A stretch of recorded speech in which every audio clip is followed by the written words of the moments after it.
Iran దగ్గర ఉన్నటువంటి 450 కేజీల యురేనియం ఏదైతే ఉందో ఆ యురేనియంని పూర్తిగా బయటికి తీసుకురావాలని ప్రయత్నాలు చేస్తుంది అమెరికా.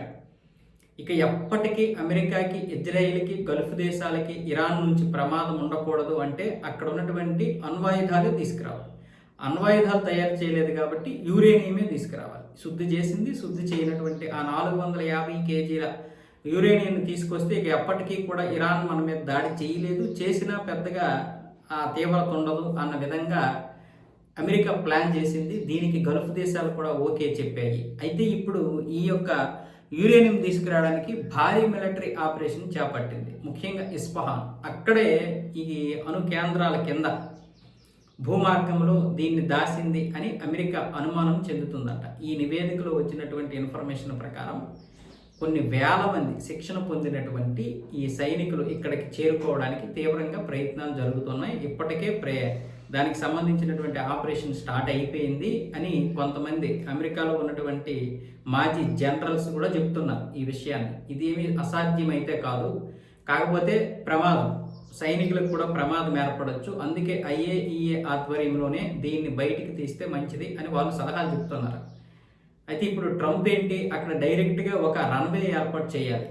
ఈ ఇస్ఫహాన్ దగ్గరలో రన్వే ఏర్పాటు చేసి కార్గో విమానాల ద్వారా ఆ తవ్వేటటువంటి పరికరాలను తీసుకొచ్చి, అంటే యంత్రాలను తీసుకొచ్చి దాని ద్వారా తవ్వించి లోపల ఉన్నటువంటి ఆ యురేనియం తీసుకొచ్చి మళ్ళీ బయటికి దాన్ని తీసుకువెళ్ళాలి. అమెరికాలో కాకుండా ఇరాన్ బయటికి ఒక సేఫ్ IAEA ఎక్కడ చెప్తే అక్కడ భద్రపరుద్దాం అన్న విధంగా ఆ అమెరికా ఆపరేషన్ చేపట్టింది. దీనికి ట్రంప్ గ్రీన్ సిగ్నల్ ఇచ్చేశాడు. దీనికి సంబంధించి పెంటగాన్ దగ్గర కూడా ఒక పెద్ద నివేదిక ఉంది.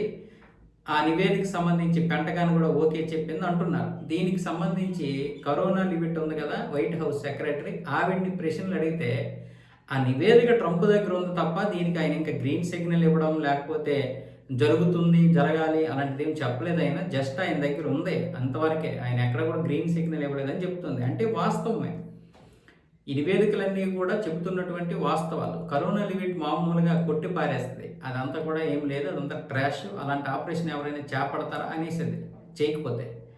కానీ ఆవిడ అలా చెప్పకపోగా జస్ట్ ఆ నివేదిక, దానికి సంబంధించినటువంటి ప్లాన్ అంతా కూడా ట్రంప్ దగ్గర ఉంది అంతే తప్ప ఇక్కడ ఏమీ గ్రీన్ సిగ్నల్ ఇవ్వలేదు అన్నదంటేనే అది ఒక పెద్ద ఆపరేషన్ చేస్తున్నారని దాని అర్థం.